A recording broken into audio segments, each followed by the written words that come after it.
All right, welcome everyone to our monthly Bench2Market talks on innovation and entrepreneurship. This month we have location, finding lab space for early stage startups. My name is Morgan Greenleaf. I'm with the Georgia CTSA and Emory University. The Bench2Market talks are co-sponsored by Biolocity, the Georgia Tech Pettit Institute for Bioengineering and Bioscience, and the Georgia CTSA. Welcome. I'm going to start with a couple intro bits of information about Biolocity, and then I'm going to turn it over to our lovely speakers to talk about all the wonderful places you can start your startup here in the Atlanta ecosystem.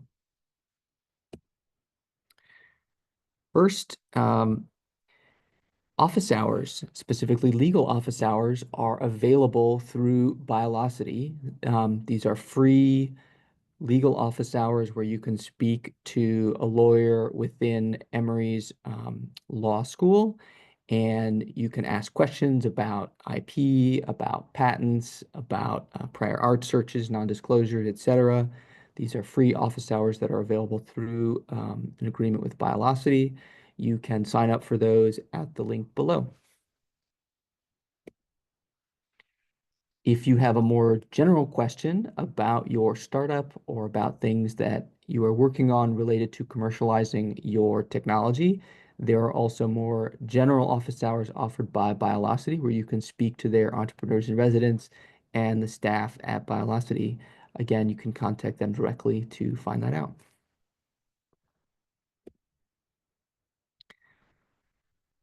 Next, there is a funding opportunity with BARDA. If you don't know BARDA, it's a government agency that focuses on bioterrorism and security, but they do have a large role to play, and especially they've had a large role to play during the pandemic. So they have an opening, a funding opportunity related to new technologies that you can find by contacting Biolocity for all of these different areas here.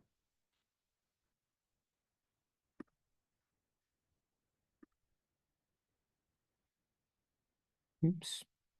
Next, and most important, if you want some local money, the letter of intent for Biolocity is now open. I think April put the information in the chat.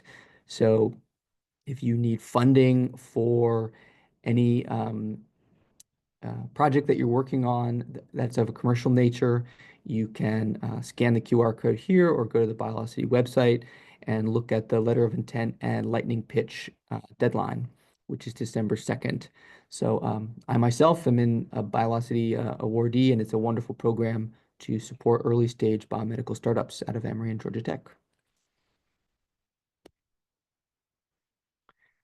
Save the date. So our next Bench2Market talk will be December 18th at 12 o'clock, and we're going to talk about intellectual property for academic entrepreneurs. And finally, today's talk, where to start your startup. And I should say I joined Emory 4 years ago, and one of the things I heard in the community at that time was there is no space. Where do I go start my startup? I heard that actually quite a lot, and it was a common sort of common wisdom that it was very difficult to start something of a commercial nature out of an academic lab here in Atlanta. And in the 4 short years I've been here, that has dramatically changed. There are a number of different places that offer excellent laboratory spaces and really facilities and programs geared towards academic entrepreneurs working in biomedical, therapeutic, diagnostic areas. And we have three of those all-stars here with us today. We have Ashley Cornelison, who's the executive director at Portal Innovations. If you don't know Ashley, she is a mover and shaker in our community and a great advocate for biomedical innovation in Atlanta. We have Ryan Lawler, who's the general manager over at BioSpark Labs. So if you want to stay on the Georgia Tech side of things, Ryan is an excellent person to talk to. And we have Kathryn Pellegrini, who's the manager of Lab to Launch, which is the space for Emory-based startups to start their biomedical companies.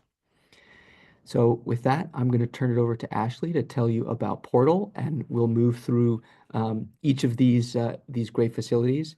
One note is if you have questions, you are welcome to put those in the Q&A section or in the chat, and we will answer those. I will direct those as we go.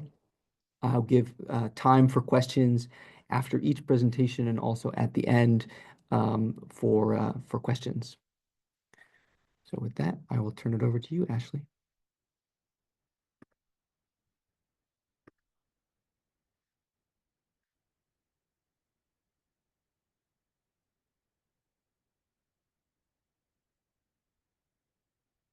Thanks, Morgan. Thanks for that intro, mover and shaker. I like that.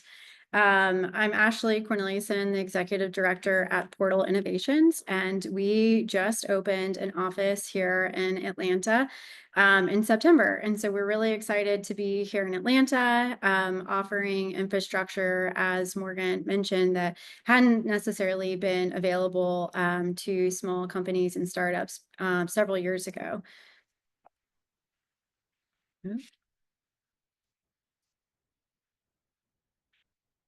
So Portal Innovations is a venture development engine. And by that, we like to say that we provide crafted capital. And as part of that model, we provide both the physical infrastructure for companies to get access to laboratories as well as equipment. And then we also provide financial capital through our venture investment arms. We have a local venture investment fund, as well as a national level investment fund, and then funds that sit at each of our sites. And then we also provide human capital through management expertise and a program that we call EX Cube, which provides fractional management talent to companies as well as programming. We really feel that it's been important for Portal to be kind of a builder and ecosystem. We are a neutral territory. We are privately financed, and so we don't receive state funding. We don't receive federal funding, and we're able to kind of maybe break some silos that have been there traditionally and bring together a community. So we do a lot for the ecosystem and trying to really capitalize on what is here and how do we bring everybody together that wants to be part of this ecosystem. And so part of our mission, we were really built by our founder, John Flavin, who took a therapeutics company out of University of Chicago and had to relocate that company to Boston as he raised capital. And there was a lack of infrastructure, talent, and capital as well for his startup. Once that company was successful, it IPO'd, he went back to Chicago and really started Portal Innovations in Chicago, thinking, how do I create an environment wherein companies like his don't have to relocate? And so Portal Innovations started in 2020 and opened its first office there in Chicago in 2021. In 2022, Portal looked at how do we expand this model to other emerging ecosystems, and looked at several of those ecosystems and decided to expand to Atlanta as its first announcement for expansion. And then just this year, opened doors within Houston at Texas Medical Center at Helix Park, as well as Boston in the Dorchester South Line area. And so what I like to highlight from this slide is just that we offer kind of a national market.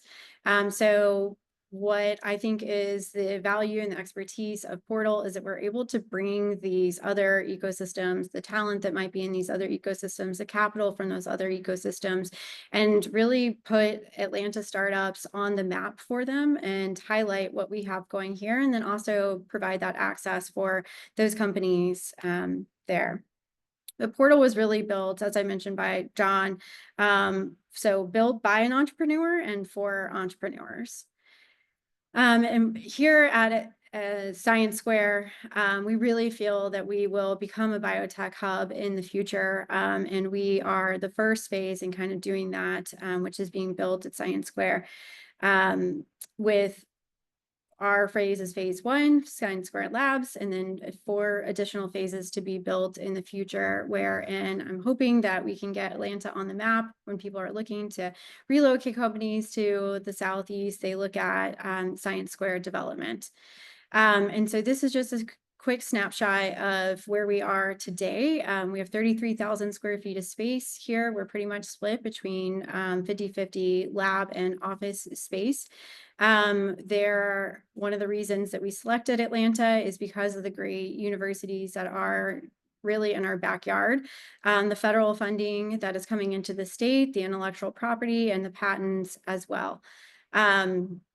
We have 10 member companies that have signed with us since we opened our doors in November. Just last week, we announced our second investment into a company locally. So we're really excited to be making investments, both from our local and national fund, into companies in Atlanta. So far, we've put about $2 million of capital equipment into our laboratories, and we're hoping to build upon that year over year. I know next year I'm targeting to add at least another $1 million of equipment into our space. This is just a snapshot of our building. We are adjacent to Georgia Tech's campus right now in the Midtown area at Northside Drive and North Avenue. This is more or less what will be coming to our space, which is this adjacent bridge that will connect our building, Science Square Labs, to the Georgia Tech campus in the future. And while there is that connectivity, Portal is completely neutral. We are not Georgia Tech affiliated or any university affiliated entity. As I mentioned before, we are private. And at Portal Innovations, we really want to create a collaborative environment. So this is a traditional incubator space where we want companies learning and growing from one another. We want entrepreneurs talking to one another, learning from them, from the challenges that the others have faced, as well as scientists learning from scientists. And additionally, as part of the Science Square development that's been built, there is a residence called the Grace Residence Apartments that have been built across the street that really will help kind of build this live, work, play environment. Hopefully in this building, additionally, we will have a little bit more restaurant options in the future, as well as cafes. And then again, we have really excellent academic institutions that we're lucky sit in the backyard. Our space, as I mentioned, is about 50-50 between open space as an office space as well as laboratories. We have flexible terms for companies that can start very small. Maybe they're just a desk and then expand their offerings to perhaps an office or a bench. Maybe they go from there to an entire laboratory. So really flexible to kind of build as their company grows, as they add team members, and as their financing increases as well.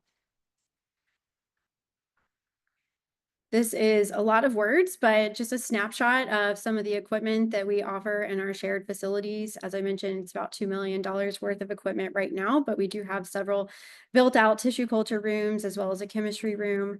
And then one of the things that I like to highlight as well is that members that are in our space get access to really Class A amenities. So in addition to the 6 conference rooms that we have on our space, we also have a large conferencing center down on the 2nd floor. There's a 24-hour fitness gym. There's a large boardroom on the 2nd floor as well, and then a lovely entertaining space down on the 5th floor.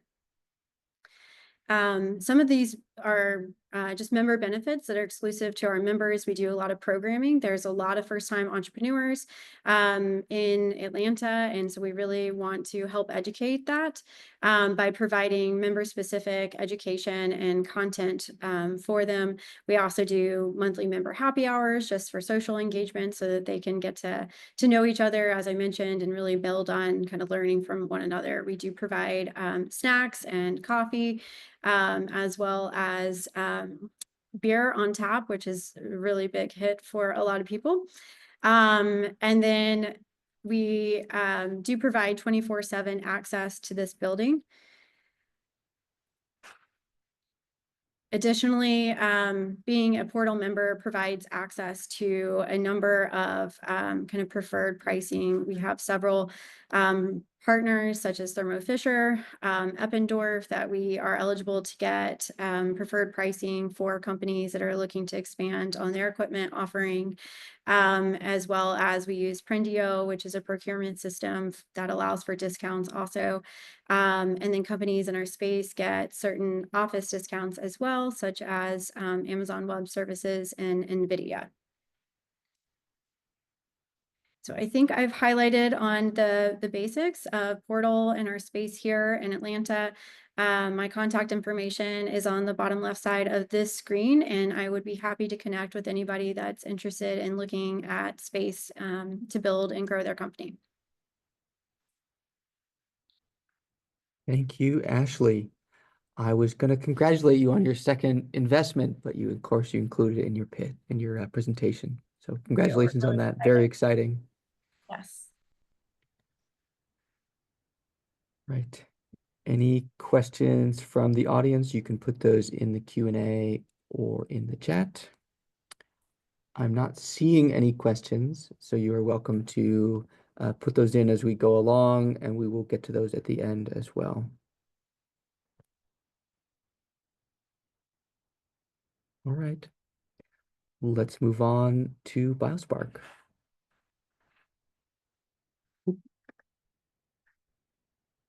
All right, one question. Sorry, Ryan, I preemptively moved.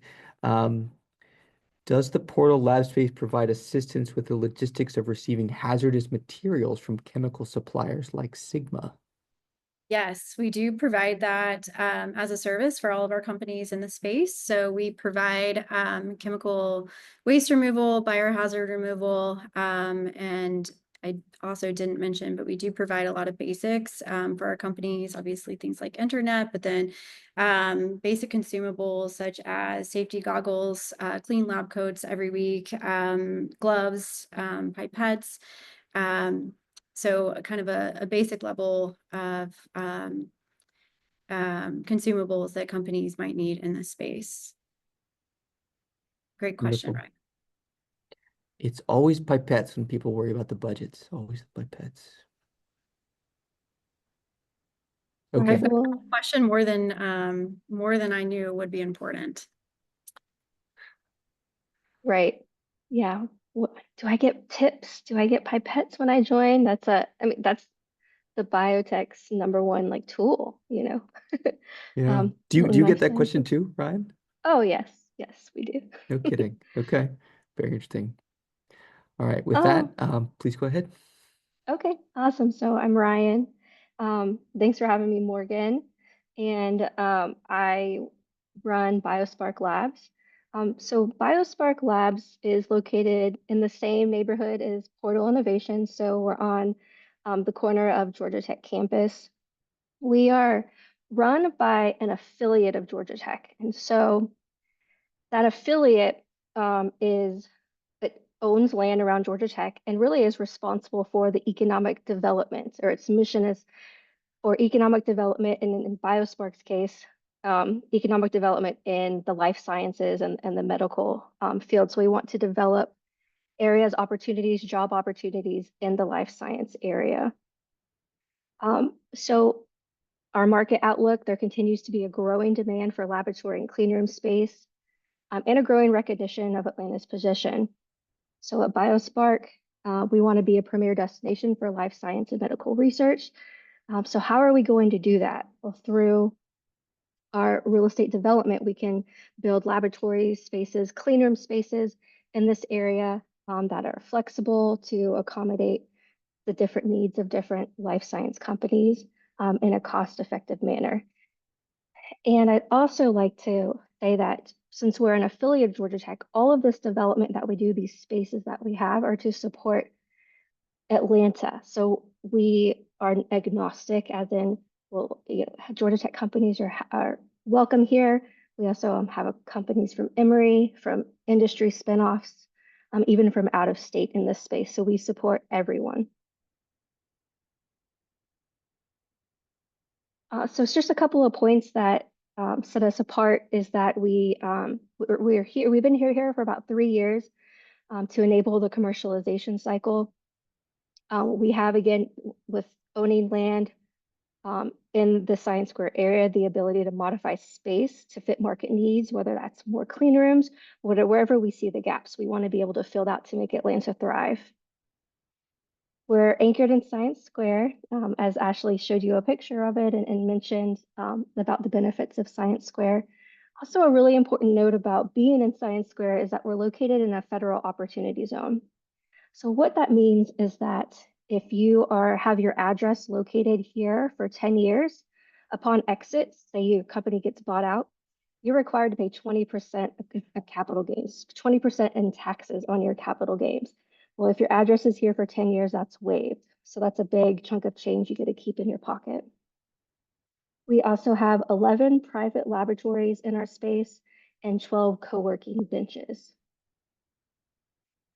So here's just a quick picture of one of our co-working labs.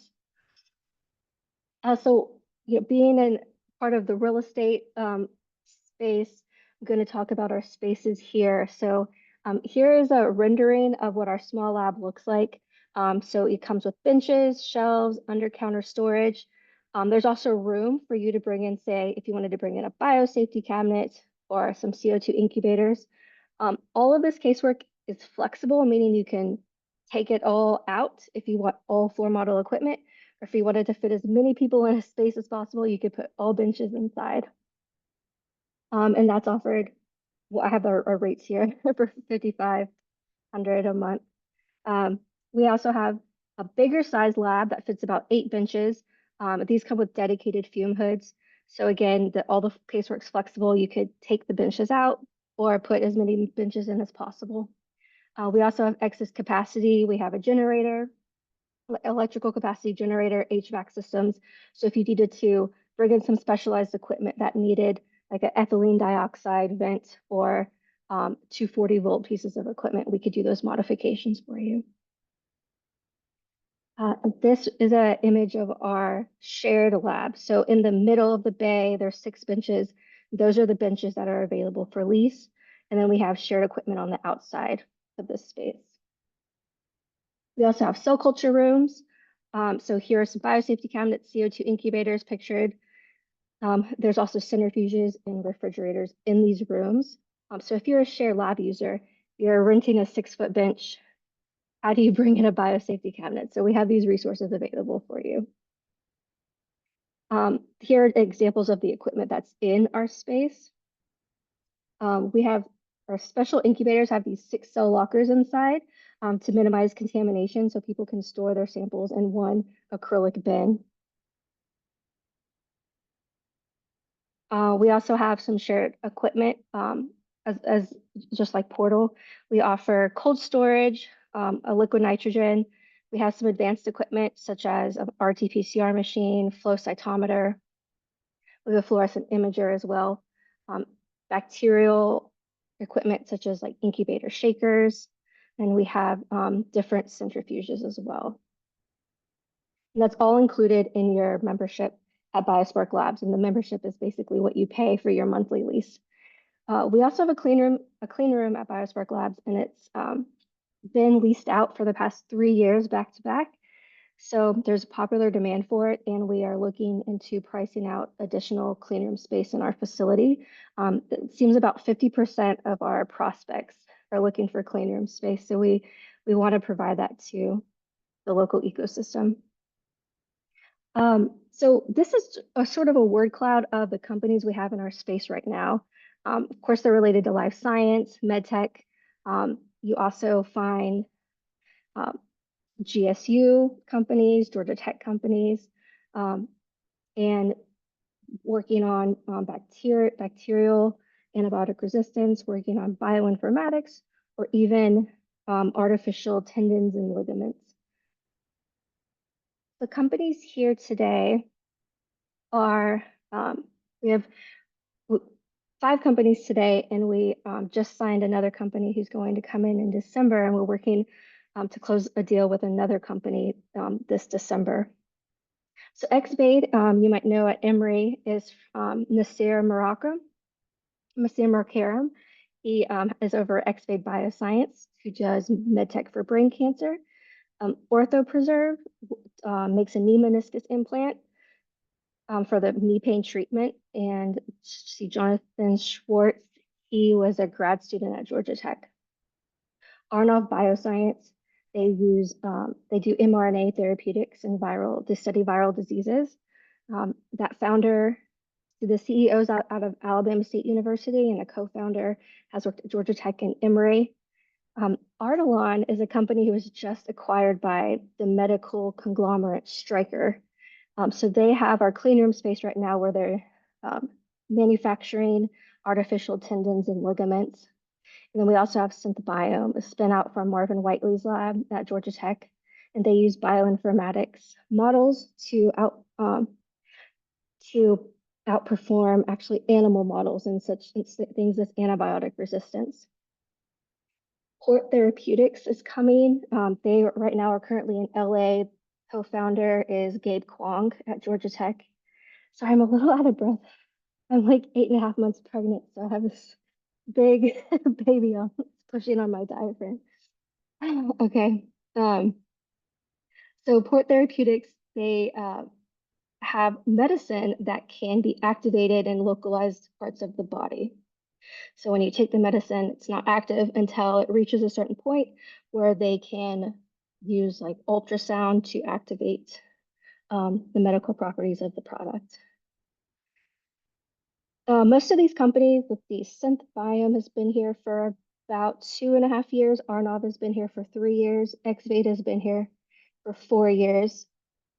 Ardilon and OrthoPreserve are more recent companies, but we also have some success stories. So we had one of our first tenants, they developed microchips and really helped us get the space started and like leasable. So they were here for 2 years and then they outgrew us, which is what we want to see. Once you grow more than 8 people or 10 people, you eventually need to build your own facility or move into a bigger space. So they built out their own facility on Huff Road, and then Carnelian X, they were with us for about 6 months, and then they got clinical trial funding in another country. And so we want to see companies come here and leave. That's about all. We have some amenities too. Similar to Portal, we offer vendor discounts. We have on-site lab management. We offer EH&S support services. We manage your biohazard trash and your chemical waste. But I will leave it to that. Great. Thank you, Ryan. If you've got questions for Ryan of BioSpark, please drop them in the Q&A or the chat. Congratulations to Ardilon being acquired. That's amazing by Stryker. And congratulations to you. I didn't know Oh, you're thank you. so pregnant, still working 8.5 months pregnant. Thank you for joining us today. I didn't even know that. Absolutely. Cool. All right. And oh, I should have mentioned, I know Nasir well, and I don't know if you noticed, but he is here on the webinar. So he is hearing Oh, all the good great. things you're saying about him. All right, let's move on to Lab to Launch with Kathryn Pellegrini. Cool. All right, great. Well, yeah, thanks everyone for joining. Excited to tell you more about Lab to Launch, which is a relatively new initiative for Emory. So as you can see with these beautiful images here, this is the Health Sciences Research Building 2, which opened officially last March. And then when this building was being designed, one of the features that was included in the design was innovation space for helping translate some of the Emory discoveries that are made here into products that get onto the market. So Lab to Launch is actually part of what we call the School of Medicine Innovation Center. So that is this first floor of HSRB2 right here. So Lab to Launch is like right here in this space here. And we're located within the Innovation Center with the 3D bioprinting and micromachining facility, which They help all sorts of labs here at Emory, but they're also happy to work with startups in our space for any rapid device prototyping, creation of anatomic models, anything that folks might need in that realm. And then the extended reality space, which Morgan heads up as well, to develop and test novel applications in virtual reality. So the three of us together are the Innovation Center, and we're helping hopefully to translate discoveries into products. So the purpose of Lab to Launch was to provide some capital efficient access to a state-of-the-art laboratory space. As Morgan mentioned, 4 years ago, there was not so much of this space available. Obviously, that's different now. And so this is one of the places that exists where scientists can come in and get their startup going with kind of minimal capital investment at the beginning. So we have a similar kind of flexible space that can grow with you. We have a mix of lab benches in the kind of open shared lab space, computer desks for any desk-based work, and then we also have a few private lab suites for groups that are a little bit further along and have their own equipment and need their own space. Within Lab to Launch itself, we do have a lot of laboratory infrastructure already in place. So if you're doing cell culture for mammalian cells or bacterial cells, any cold storage stuff, basic molecular biology techniques, if you're doing PCR, gel imaging, we have the equipment in the space for that. Also, being on the Emory campus, folks within our space have access to all of the core facilities here at Emory, which includes vivarium access as well, also in the building. And then we also partner with Biolocity to provide business development support. So as we are Emory, we are more affiliated than the other two groups here today. So, the purpose of Lab to Launch is to support Emory innovations moving into the market. So the eligibility for this, we're really looking for people who have an affiliation with Emory and or are commercializing Emory IP. And then we have an application process where we just want to know more about the technology disease area that you're working in, who's on your team, and what your plans are in terms of growing your venture. And we just review this to make sure that it aligns with our mission. Startups that come into the space can sign initially for up to 2 years, and they can extend that upon request, assuming they're making progress in the space.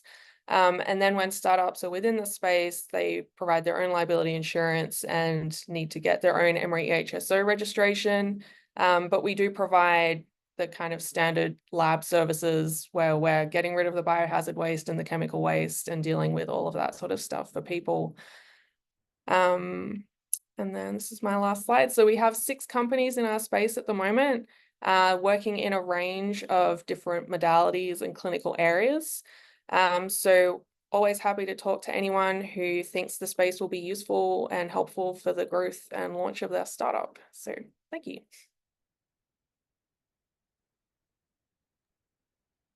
Wonderful. Thank you, Kathryn. All right. If folks have questions, you can pop them in the chat or the Q&A. Sound like a broken record. I'm going to start with a couple questions to our 3 panelists just to get things going. But if others have questions, you are more than welcome to ask them. So first is maybe for all 3 of you briefly, which is what advice would you give people when applying to your space? Maybe I'll start with you, Ashley. Oh gosh, that's a tough one.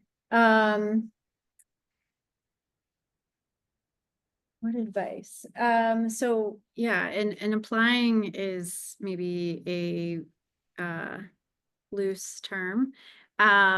We don't have like a formal application process, but we do want to cater specifically to those companies that are in healthcare, life science, biotech, medtech sectors.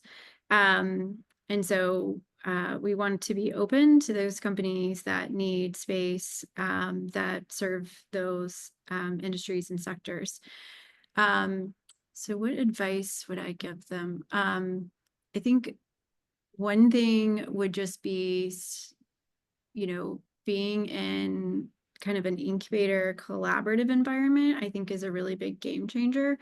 For some people that may have been just independently working, or, working in their home, or, building something in their garage, to really be able to put them in an environment wherein others around them are, um, building something, and there's a lot of excitement, there's a lot of energy, there's a lot of lessons to be learned. So my advice would really be to just kind of immerse yourself into that type of environment, and be open to attending some of the sessions that are provided, some of the free resources that come along with being in an incubator based environment. Awesome. I don't know if you have an application, Ryan or Kathryn, do you want to add anything to that? Yeah, so BioSpark Labs has an application. My advice would be, before it's good to look at spaces. You really need to get that funding down, unless you're in a more like subsidized space or a program that facilitates that for you. So, we're looking for companies who have their business plan together, have some funding so that they can get into the space. Once you get into the space, that's when you start working. But it's really important to not just have your technology and then want to get to work, but to have the business parts put together too, um, to make it pay off, so that when you actually physically start, all of your ducks are somewhat in a row for being a startup company, but you have that income coming in, and the mentorship and the help of a business network.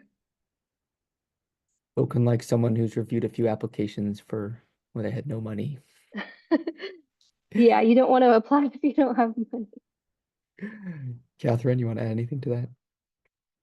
Yeah, I kind of co-sign on everything that everyone's just said. The other thing I would say is, as well, like in looking at all the different spaces and what's available, just really consider what your next milestone is, what you need the space for, so that you're getting the space that works for what you need to do. Like if you're going to be outsourcing a bunch of stuff to a CRO, maybe you don't need so much lab space, or like what type of equipment do you actually need to get to that next step, or even the one after, just to understand that, so that you're getting into the right space for you. Cool. This is a question for all three of you. Do you have any residents that are CLIA certified? Guessing not, but curious. We don't yet. That We would be my answer too. Yeah, we don't yet. We have one group that's exploring it, but they haven't yet. Same. We've had prospects, we've had people look into it if they could be in our space, being a CLIA certified lab, and yes, it's possible. Yeah, same with Ryan. There is the ability to become, they can or they can go through the process of being CLIA certified within our space. Just we don't have one that's done it yet. I have no idea how hard CLIA is, but maybe it's hard. Sounds like it's hard. A lot of Are documentation. a lot of It's documentation. like, yeah. All right, this is a question for all three of you again. Maybe I'll go into first order. Start with you, Kathryn. What are some common challenges you see biotech startups encounter when they move from an academic lab space to a space that's more dedicated to commercialization? Yeah, that's a good question. Because there is this almost mindset shift when you are looking at the commercialization. Hopefully, people are already in that space. If they're getting funding for the commercialization, they're talking to folks about doing that. So hopefully there's already like a lot of awareness on what might be different for commercializing things. things I could see coming up would be a lot around documentation and that sort of thing, is understanding like how you need to be doing research in a way that will be suitable for the type of application that you're trying to use it for. Like, are you using it for the FDA? Like, do you have other groups that need this information? Like, you're going to be transferring this technology out somewhere else, and the level of documentation you need to be able to do that and be really confident in it versus what you might have been doing previously in an academic lab could be quite different. So I could see that being a potential challenge that might come up. Ryan or Ashley, anything you want to add there? One of the common situations that I see in moving from academic to a commercialized space is, you know, when you're in the academic lab, you're the DIY creator. Like, you can do so much when it comes to your research, and that's amazing. Once you step up to the business cycle, the business part, that's not enough. It's an essential, integral part, but you need um, the know-how around you for the business. I've seen companies try to avoid this because, do I want to hire a CEO? Do I want to spend money on this? And they move very, very slow, or they don't grow. So I think it's this sort of like risk mindset, investment mindset. It's a business mindset that it's no longer a DIY. And it's a change in mindset. And also in academic spaces, you might take for granted this lab was given to you. And so you're taking in costs and budgeting, the equipment that you need, the supplies that you need, but are you taking into account the facility that you need? Does it have to be built out? The staff that you might need to hire. There's other costs outside of the lab.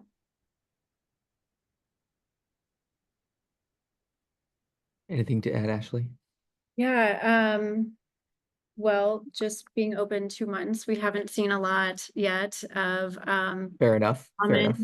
common mistakes, but I think, both to what Kathryn and Ryan are alluding to, are just that, transition from that academic mindset into, a business mindset. And I think some of those, people that I've seen that we meet with also, maybe they've been working in their academic laboratory where they have a lot of leeway and flexibility with what they're able to do within their space. And then you're coming into, a collaborative environment where there is, shared equipment with other groups, and, just being mindful of that. And, we're not going to be everything to all people. And, you don't come here and have, maybe the same university technical, laboratory assistants that you might have. We do have a full-time dedicated lab director here, as well as a lab manager that's coming on board in December, so that we can provide, every, the equipment training and making sure that everything is staying,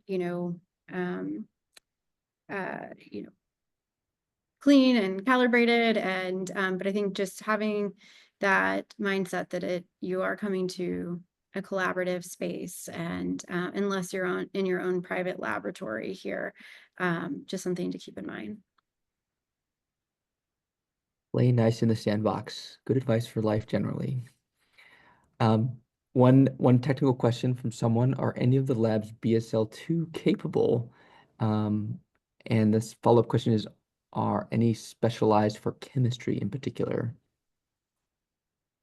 Yeah, so the Science Square Labs building was fully built out as a BSL-2 building. So all of our laboratories here are BSL-2 rated. And then we do have a specific chemistry lab as well within Portal Innovations. Same here. All of our labs at BioSpark are BSL-2. And we have a chemical lab, so it comes with a fume hood, comes with snorkels. We also, as I mentioned, do modifications. So you kind of have a blank BSL-2 lab. You can convert it to a chemical lab by adding snorkels and whatever equipment that you would need. We could put that infrastructure in the room for you. Cool. Lab to launch is also BSL-2 with some chemistry capabilities with fume hoods and stuff like that. There you go. Anonymous asker, you are well suited at any of the three places. All right. Last question is for Ashley specifically, which is the trickiest question of all, which is what makes Atlanta unique for starting a startup? Why start here? Why not escape to the Bay or to Boston? Yeah, so I'm totally biased for this question though, but I'm an Atlanta native. I would love to see Atlanta thrive within the life sciences and ecosystem and biosciences ecosystem and space. I want to put, Atlanta on that radar, on the map for when companies are thinking about relocating their headquarters here, they think about Atlanta, and then also just, for companies to be able to expand and grow and keep their technologies here is just something that I'm very passionate about personally. But I think that we have a lot of great foundation here in Atlanta already. We have these great academic institutions. They are just churning out really, really capable talent. And so, I would love, I talk with, students, PhDs, postdocs all the time that would love to stay here in companies that maybe just aren't here yet.